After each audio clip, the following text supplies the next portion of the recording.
Rapat kerja Komisi C DPRD Kota Gorontalo dalam rangka pembahasan terkait persentase pembangunan revitalisasi pasar sentral di Kota Gorontalo ini dipimpin oleh Wakil Ketua Komisi C Ariston Tilameo. Turut hadir pula unsur pemerintah Kota Gorontalo dan pihak Balai Pelaksana Kegiatan Revitalisasi Pasar Sentral.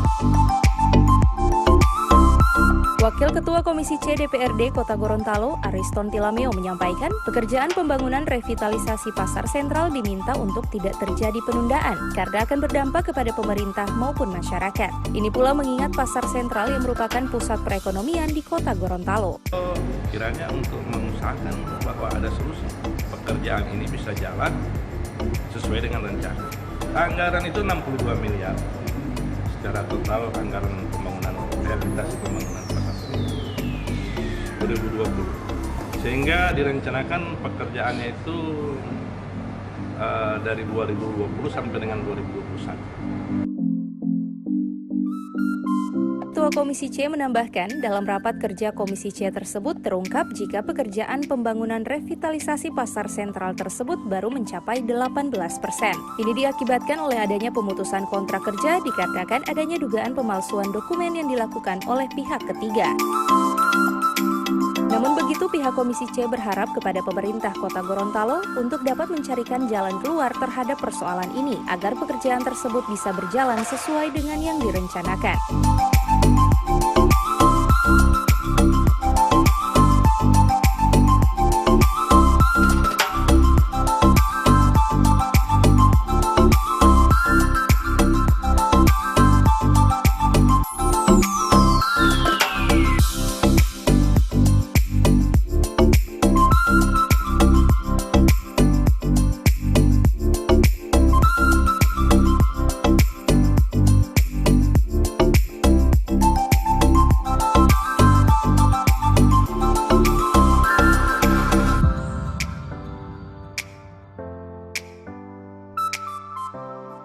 Sebelumnya, pekerjaan pembangunan revitalisasi pasar sentral Kota Gorontalo mengalami persoalan hingga pekerjaannya dihentikan sementara karena adanya dugaan pemalsuan dokumen yang dilakukan oleh pihak ketiga.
Tim Liputan Advertorial Mimosa TV.